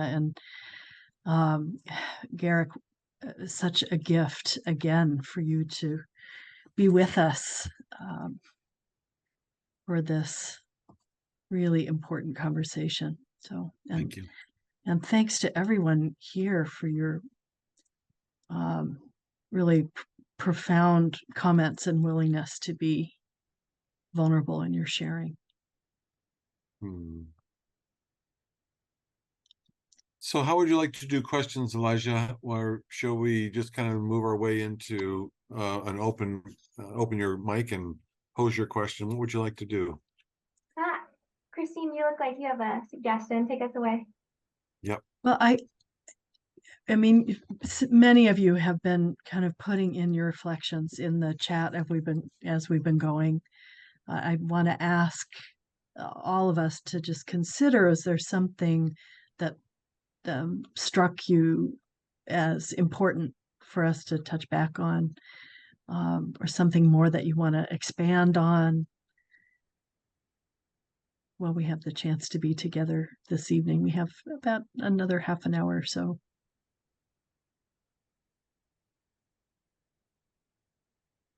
I thought your slide right before the slide that says final thoughts, that might be my favorite slide of the whole night, with some very powerful suggestions for approaching forgiveness, self-forgiveness, for expressing guilt, shame, and regret, and working with it. Right? Very, very powerful. Yeah, it's really kind of a mind bender to think that we would befriend our guilt, because we're taught to have it be something that lords over us. and something we have to, deal with in darkness and secrecy. When in fact, when we bring it to the light, it gives us a chance to understand what's behind it, where it's coming from, and what it is that we might do to work with it and to learn from it and to become a better person as a result of it. And so, but it's a bit of a mind bender. It's like, oh, Right. wait a minute, that's not the way we were taught. I guess I would put it this way, like I would ask, what does this have for me? Right? Yes. What information what does this have for me? Cindy, you have your hand up. Maybe you could unmute. Yeah, Yeah. sorry. First I want to thank you for this session. It was really very helpful. It's a lot to process, and I'm kind of one of those people that I really appreciate the presentation being something we can go back and kind of digest even more. But something that really jumped out at me that I can picture myself really using this is asking the question, I'm feeling this, and I wonder why. I don't remember your exact words, but I can see myself spending time with that. I wonder why. What is this? That just resonated for me. I just wanted to say that out loud. Oh, thank you. Yeah, I like the way you phrased it, Christine. What does this have for me? Is that what you said? Yeah. Yeah. Roji, I see you have your Yes. hand up. Thank you. I just wanted to say that this was tremendously inspiring, and I want to share something that I had a pretty remarkable experience with my loved one. We always weren't on equal footing, and emotionally we butted heads, and we had a tempestuous relationship towards the end. We almost broke up just before she was diagnosed. But when she was diagnosed, and she was diagnosed stage 3 already, ovarian cancer, so that was already hanging over both of our heads, that recovery was probably not possible, that we are only going to bide for time to get to remission. So at one point, we sat across from each other at the kitchen table, and we held our hands, and we said, we need to restart. We're going to clear the air. And what we did was we went through a process of forgiving each other for any kind of bad feelings that we had exchanged between us, and to absolve any guilt. And so, interesting, this was kind of a pre-conversation. This happened within 2 months before she passed. And so we decided to start anew. And I will tell you, since we did that, our relationship was the strongest and the most loving ever. And it gave us great strength to endure. And 2 days before she passed, when she was still conscious, because after that she was so medicated, I wasn't able to converse with her, but she just looked at me. We found out that they had stopped treatment, and this was indeed the end. She just looked at me and she just said, thank you, and I want us to keep our word. And I want you to live a good life with no regrets, and live for me, and to take care of our little family, and be strong, and be the man that I know. And that was the greatest gift she gave me. And so I sort of, I put in the comments that I still felt that I could have done a better job being a caregiver. But after listening to your lecture tonight, I've sort of reprocessed those feelings now and then put them into perspective. And I really want to thank you for that. But I just want to also thank her for always being here with me with her strong spirit. I speak to her every day. I speak of her in the present tense. And she gives me strength every day. So thank you again. You're welcome. Thank you. It's a beautiful story. Beautiful experience. It's also wonderful is a beautiful example, particularly for a man to be able to speak to this in a way that has tenderness and compassion, and be able to honestly and openly talk about ongoing love. Yeah. For someone who's not here physically, but nonetheless, that's always on your heart. Yeah. I just want to add one thing too. The reason why we found each other, and we only met in 2016, but the common ground that we found was we both came from having broken childhoods. And we both had this sense of sadness from early childhood experiences, and then that we never really understood what self-love was. And so we came together to try to, I guess, heal ourselves. But interesting enough, a lot of times that when we collided or had collisions, that insecurity would come up, and that would be the crux of, the disagreement. It's almost like we would go back behind those defenses of insecurity and shoot arrows at each other. And we had this conversation, the 2 months before she passed, and this is all part of clearing the air. And it really lifted a great weight off. And she says, because I want us to go on with life, I want to leave and having been cleared the air, and you to feel good, and I want myself to feel good about you. So that's the little after note I wanted to add. Yeah, it's a great example also of taking care of unfinished business. Yes, Elizabeth Kubler-Ross talks about that a lot. Yep. And so it's a wonderful example. Thank you so much. I appreciate you, Roji, also you talking about guilt or regret about caregiving. And if it could have been different. And I've worked in hospice care for almost 30 years. And I have thought so often over the years that we really expect a lot of families. We expect so much of family caregivers. And, we don't grow up knowing how to do this, right? We get thrown into it, and we're like in the fire to care for someone, and you're learning as you go and doing the best you can.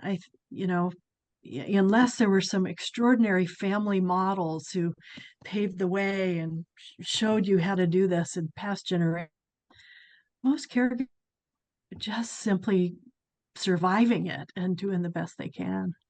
Yeah, I like to talk about that, if I may, because I was literally flying by the seat of my pants doing this, and just it totally engrossed my life, and I was trying to work at the same time, but still, and juggling two things, that was very stressful.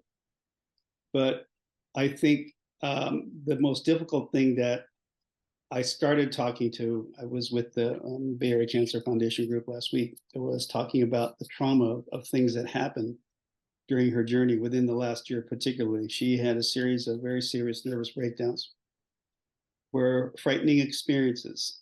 On 4 occasions, she tried to take her own life. And I was not able to talk about that before, but I'm able to talk about it now. She became hysterical. She was screaming at the top of her lungs. She was hitting herself in the face. She said that I got cancer because I'm a bad person. And she ran to the kitchen and grabbed a kitchen knife, and she tried to slash her wrists, and I had to restrain her.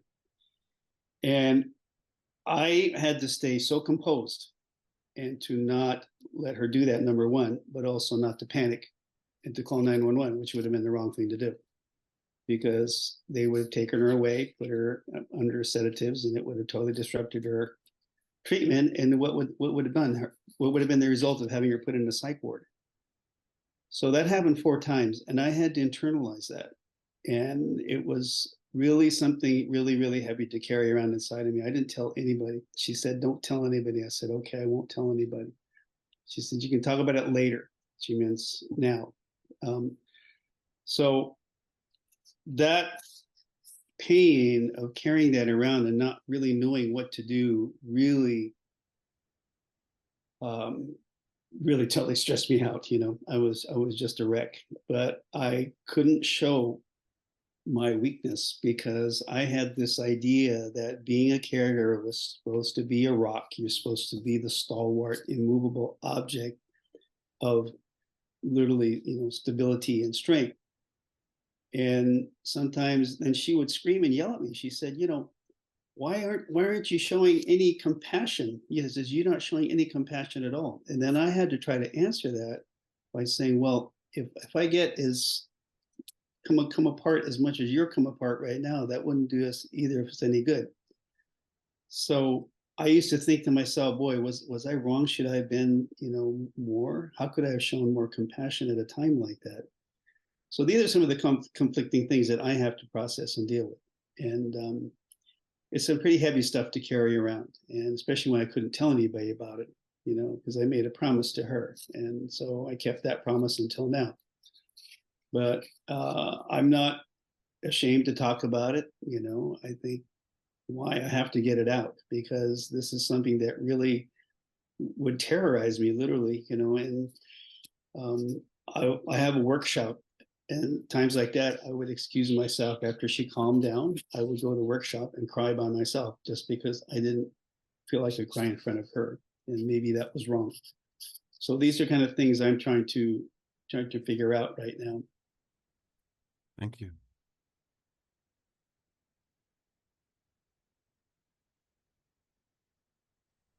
Did have a really great comment in the chat. Let me just find it here.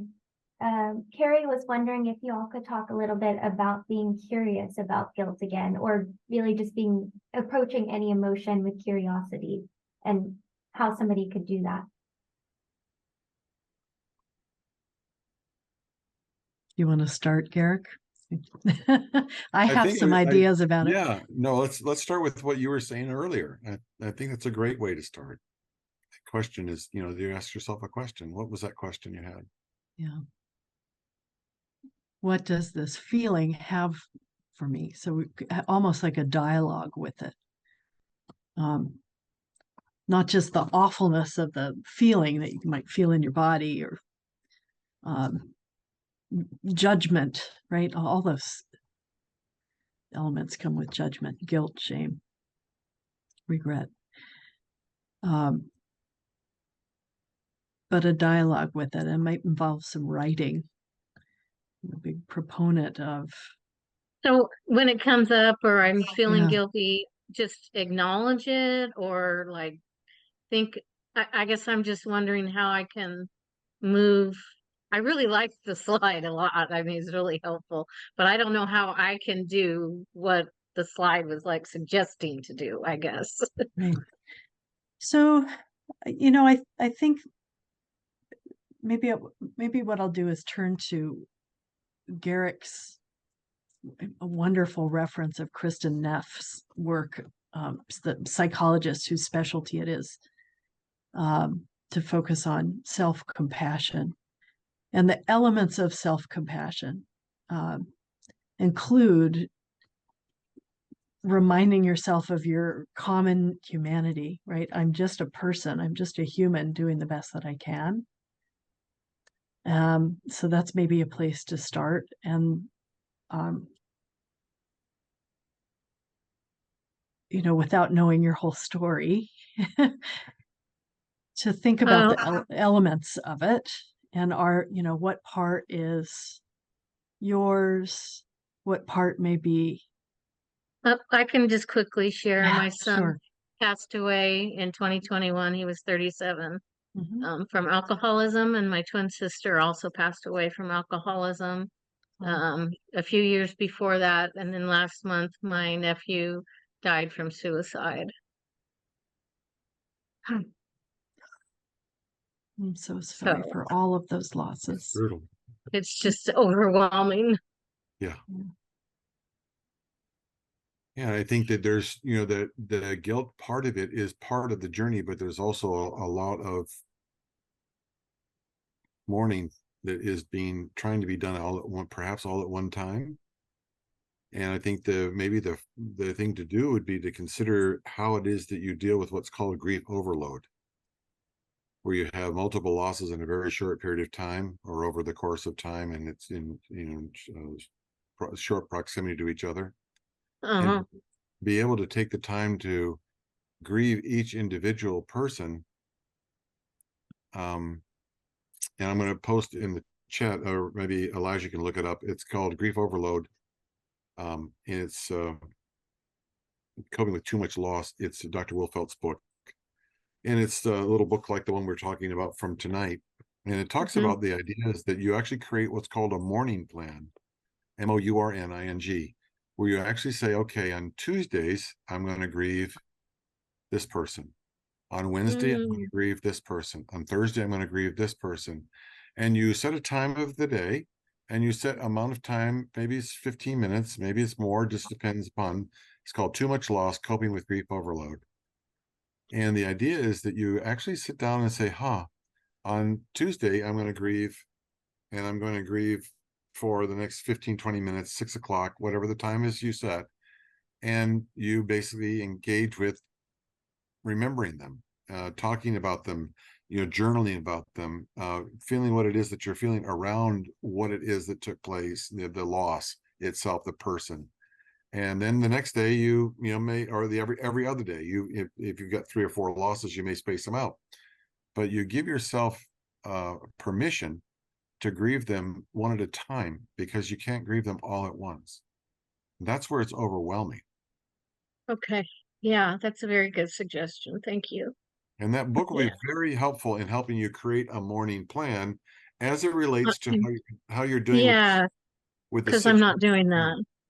Right, because the Yeah. tendency is to like feel it all at one time, and it's overwhelming. Got you pinned to the ground. You're Yeah. just can't move. And so you say, well, wait a minute. I know I am grieved. I'm bereft about every single one of them, but I need to grieve it in a way that allows me to continue to move forward in my life, to function day to day. And so this morning, the idea of a morning plan as it relates to the 6 needs of mourning, and you can play with that a little bit. You can, and that book will help you get a perspective and help put that plan together for you. I appreciate it. Thank you very much. And then, yes, and then on the way, as you're doing that, as the guilt comes up, you'll be able to find the get back to you'll be able to my find your way question. Yeah. through that. Yeah, you'll be able to find your way through that, or begin to understand how it is that you say, I am feeling guilty about this with this particular loss, and I'm going to feel what I feel, and realizing that no feeling is forever. So the feeling will come and it'll go. And as it starts to wane, you can say, well, I'm going to be curious now. I'm going to be curious. I felt this. This is how I feel. I've written it down. Now I'm curious as to why I feel that way. I have we'll come to Zoe in just a moment, but I have a kind of another thought about guilt, regret, and shame. I think there's a certain amount of beating oneself up when those emotions, those experiences arise. And in grief, we're so wounded, we're already so injured. And then we pile on, berating ourselves. And that's what we're talking about tonight. And so just to come back to another element of self-compassion, that is simply turning to ourselves with the kindness that we would extend to someone else. I just have a question with that. It's really hard for me to do that right now. Yeah. Sure. Yeah. And I guess I'm having a hard time. Yeah. Yeah. But at the same time, it's all those are early days also in grief. And so in grief time, a month is kind of like a couple of minutes. So it's kind of like giving yourself the freedom and the latitude to realize that, I feel what I feel, but as you are able to grieve in each individual in a way that allows you to place attention on each one separately, the overwhelm will start to be reduced, and you'll start to find your way, and get this sense of self-direction will emerge over the time. Okay, I'm writing that down because I won't remember it. I really like that. Thank you so much. You're welcome. Elijah put in the chat, one of our hospice nurses calls this multiple griefs, pancake grief. And how weighty and how human, if you are, any of you, finding yourselves beating yourself up, right? I mean, that's part of the human experience. But this turning to yourself with kindness, the way that you might with a friend, is also a helpful exercise. Imagining if a friend were in front of you saying, I feel so terrible, I regret, I'm awful, or whatever that statement is. I imagine that none of you here would say, snap out of it, or yeah, you're awful, right? You would probably have something so kind to say that would be reassuring. And it takes a lot of work to practice saying those things to ourselves, but that is part of what's helpful here too. Zoe, I know you have your hand up. Yeah, can you guys hear me? Yes. Yeah. Okay, I just want to make sure. I lost my brother to COVID the 12th of this month. And it was very unexpected. I feel so guilty for how I've treated him in the past and how I didn't see him as much as I should have. He is my only biological link I have to my family. We were both adopted together as biological siblings. And I now feel so disconnected from my family, my adopted chosen family. And I don't really, tonight's really helped me process a little bit, but at the same time, I just feel so empty. And I was looking for something during this meeting, and I found some Digimon cards he gave me for Christmas, and I started crying. Of course. Yeah.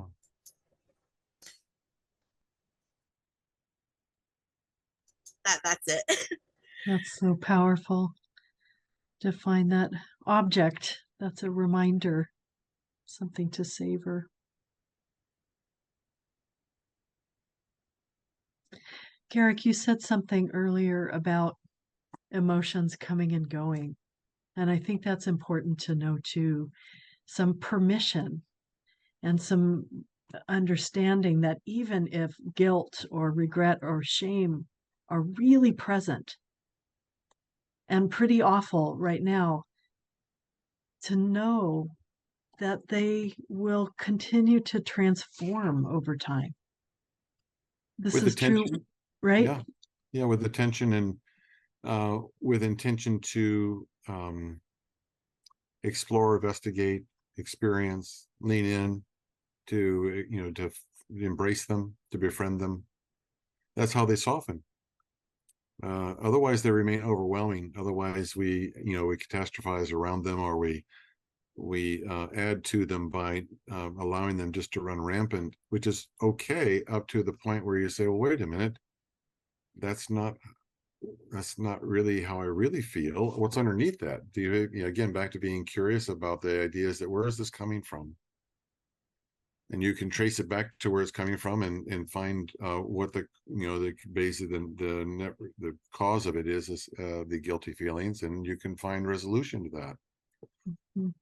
So but it takes time, and that's really important part of this, is that it takes time. As long as it took us time to build the guilt, it takes time to unravel it, to deconstruct it, to kind of dissipate it over the course of time with attention and care and self-compassion. Those are our tools. And then over time that softens, and over time it winds up finding. Steve, you have your hand raised. I do. And I'm just prompted to say, I wasn't going to say much. I just wanted to observe. But Carrie, I lost my son also last year, who was 37. And so I was thinking about what the process, and even what you said, that when you sit and think about your son or your other loved ones you've lost, what do you do? And like in the 6 steps that you were talking about, it said lean in or lean toward the pain or stay in the pain. And so I've tried to do that in these meditation processes, but I don't know what to do. I mean, I feel the pain. My natural tendency is to avoid the pain, change the subject, so to speak. Sure.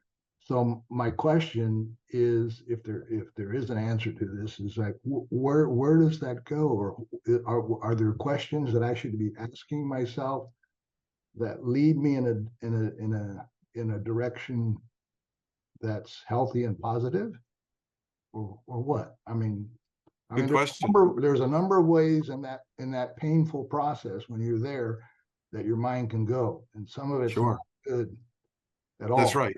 Yeah, sometimes you can just you can compound it. One of the things I found to be helpful is to anchor it and for me to write it down. What am I feeling right now?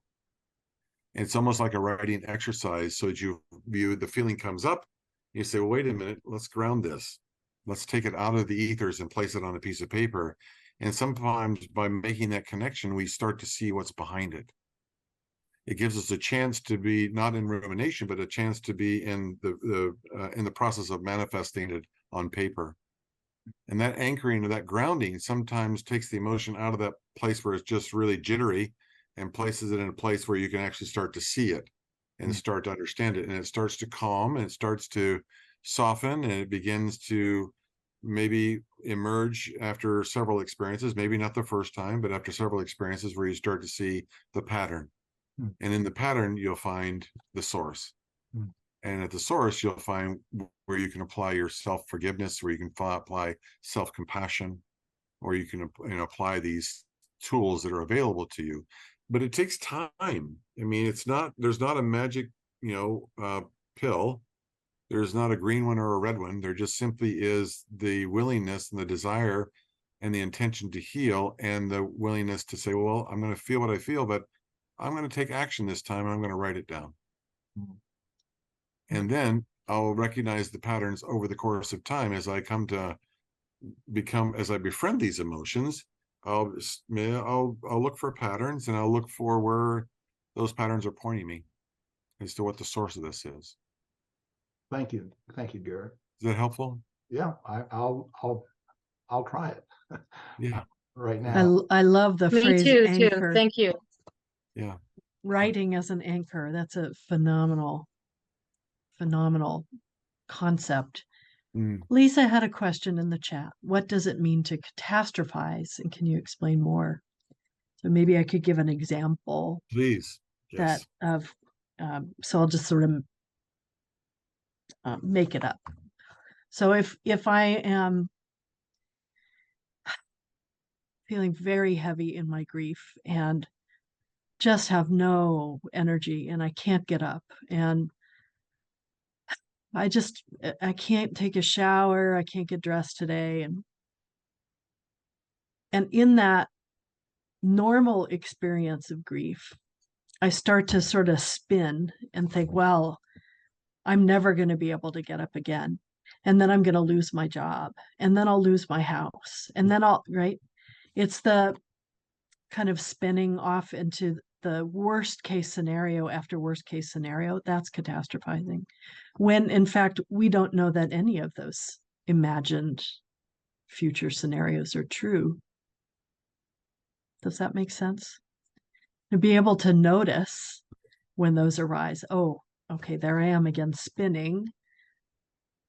I feel awful in this awful normal grief, but all of that future imagined stuff might not actually happen. Just like come back to the present moment of I am in my grief, and that's what is happening in this moment. I got a headache the other day. I'm sure that I have a brain tumor now. Yeah.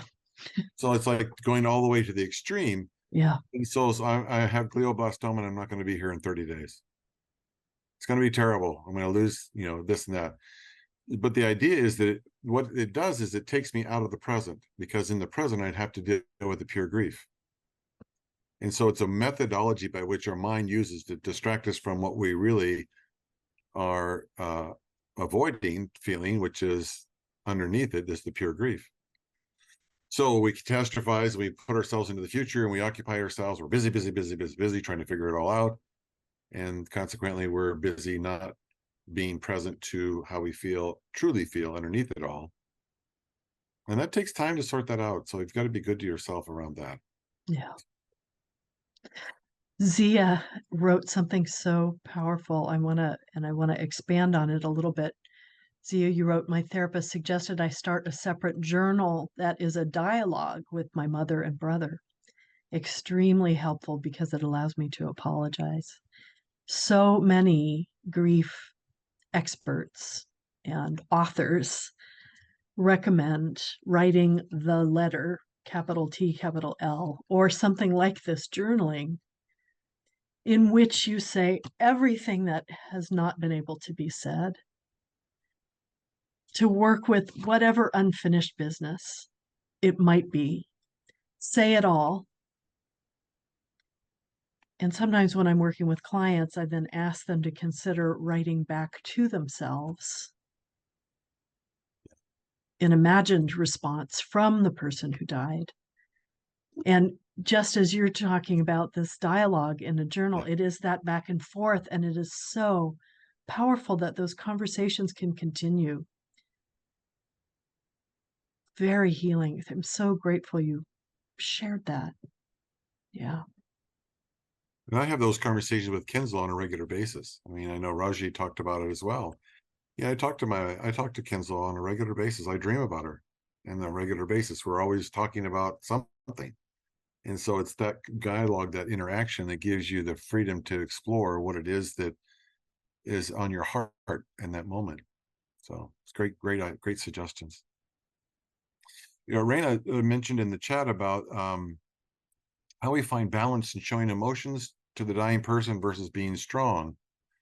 And I know, I'm not sure that there necessarily is a choice, although there's a perceived choice sometimes that we believe that we have, I mean, particularly men, because men are brought up to believe they're supposed to be strong. They're not supposed to cry. They're not supposed to show weakness. They're providers, they're protectors. And those, when you're a provider and a protector, you don't show emotion because you can't be weak. Otherwise we won't eat or we won't be protected. And so it's very, very primal. So for men, as an example, for me, it was about being honest with Kinslow about how I was feeling and being able to come to the conversation with her about the, instead of just, being aloof and cold or being strong because that's how I am, that I was able to, be able to have a conversation with her about how I actually felt.